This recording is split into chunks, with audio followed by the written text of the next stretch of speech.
Hello everyone, आज के editorial का टाइटल है agents of change and that is from 17th of October 2019 the Hindu newspaper. Dictation की speed 90 WPM होगी, so be ready for it.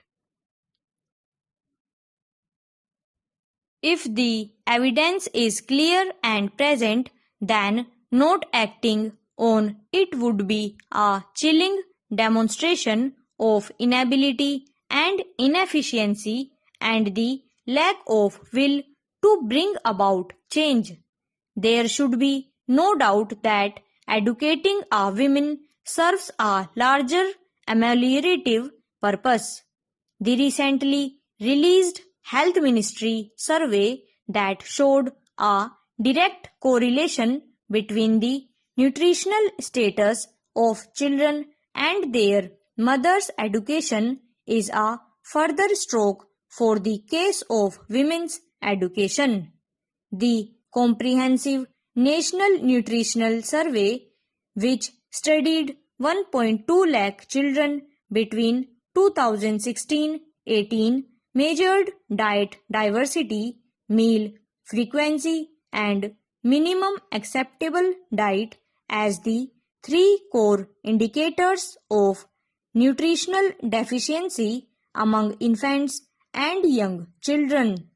It demonstrated that with higher levels of schooling for a mother, her children received better diets on two counts: meal diversity and minimum acceptable diet, and in terms of bolstering food with micronutrients, the children of mothers with better education did well.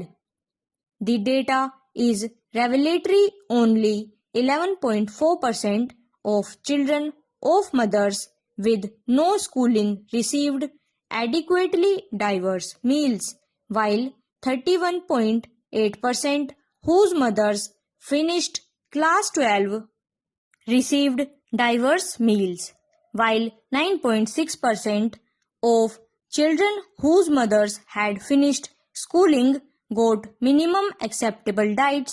Only 3.9% of children whose mothers had zero schooling got such a diet.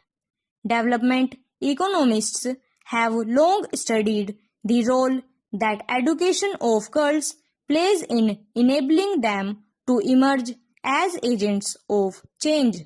Empirical work in recent years, Nobel laureate Amartya Sen reasons, has clearly shown how the relative aspect and regard for women's well-being is strongly influenced by women's literacy and educated participation in decisions within and outside the family.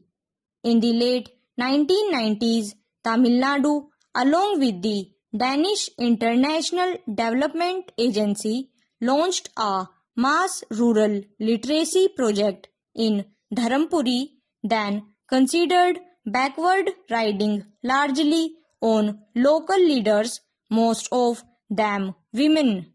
Evaluation showed overall salubrious effects on the community within a short while.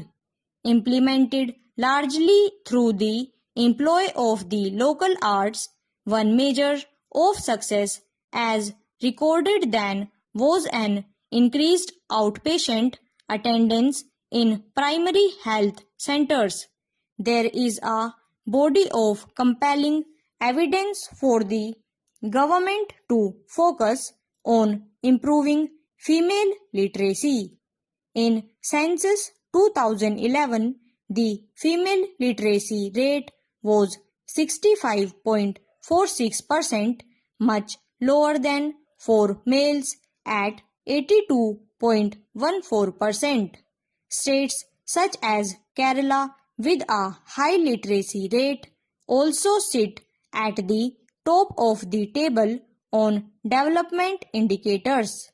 As former American First Lady Michelle Obama said, because we know that when girls are educated, their countries become stronger and more prosperous. No other task can assume greater urgency for a nation striving to improve its performance on all fronts.